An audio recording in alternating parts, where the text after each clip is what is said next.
The Ballad of Blasphemous Bill by Robert W. Service. LibriVox.org by Jeff Chestnut. I took a contract to bury the body of Blasphemous Bill Mackay, whenever, wherever, or whatsoever the manner of death he die, whether he die in the light o' day, or under the peak-faced moon, in cabin or dance hall, camp or dive, mucklucks or patent shoon, on velvet tundra or virgin peak, by glacier drift or draw, in muskeg hollow or canyon gloom, by avalanche fang or claw, by battle, murder, or sudden wealth, by pestilence, hooch, or lead, I swore on the book I would follow and look till I found my tombless dead. For Bill was a dainty kind of cuss, and his mind was mighty sot on a dinky patch with flowers and grass in a civilized boneyard lot. And where he died or how he died, it didn't matter a damn, so long as he had a grave with frills and a tombstone epigram. So I promised him, and he paid the price in good Cheechako coin, which the same I blowed in that very night down in the Tenderloin. Then I painted a 3-foot slab of pine, "Here lies poor Bill Mackay," and I hung it up on my cabin wall, and I waited for Bill to die. Years passed away, and at last one day came a squaw with a story strange of a long deserted line of traps way back of the Bighorn range, of a little hut by the Great Divide, and a white man stiff and still, lying there by his lonesome self, and I figured it must be Bill.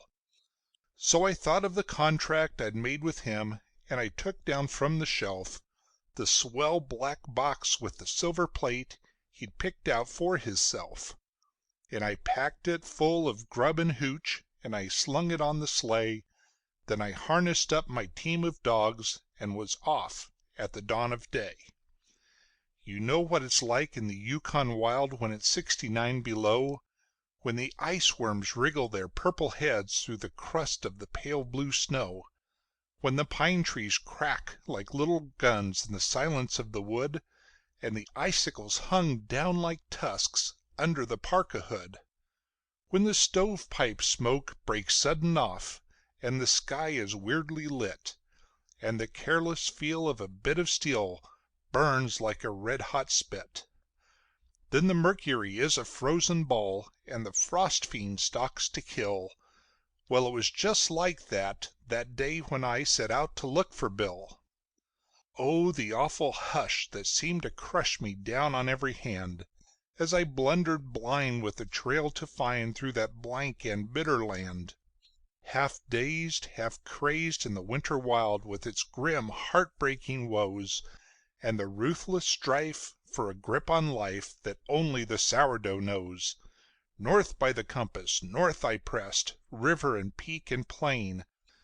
Past like a dream I slept to lose, and I waked to dream again. River and plain and mighty peak, and who could stand unawed?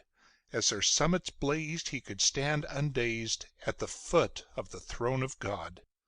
North, aye north, through a land accursed, shunned by the scouring brutes, and all I heard was my own harsh word and the whine of the Malamutes. Till at last I came to a cabin squat, built in the side of a hill, and I burst in the door, and there on the floor, frozen to death, lay Bill.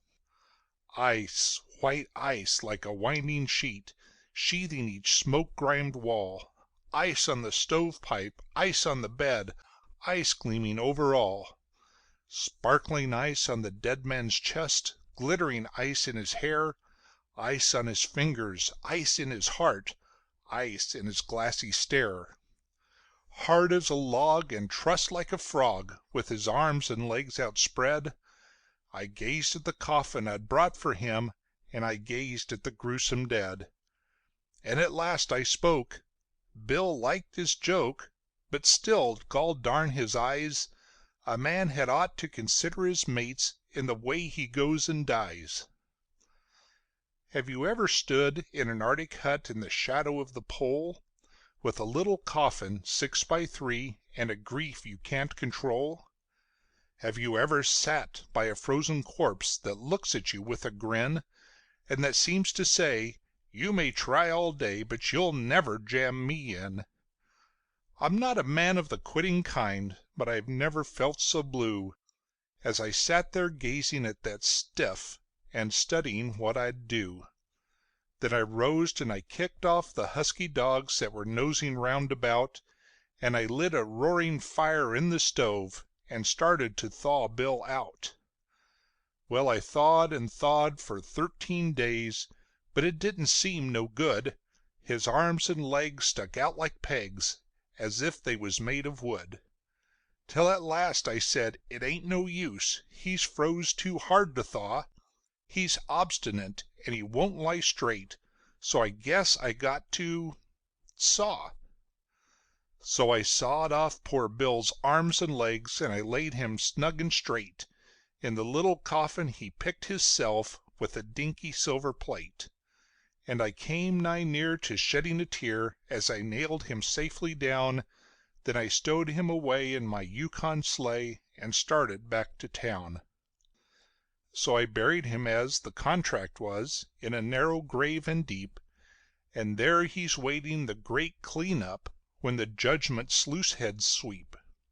And I smoke my pipe and I meditate in the land of the midnight sun, and sometimes I wonder if they was the awful things I done. And as I sit and the parson talks, expounding on the law, I often think of poor old Bill, and how hard he was to saw. End of poem. This poem is in the public domain.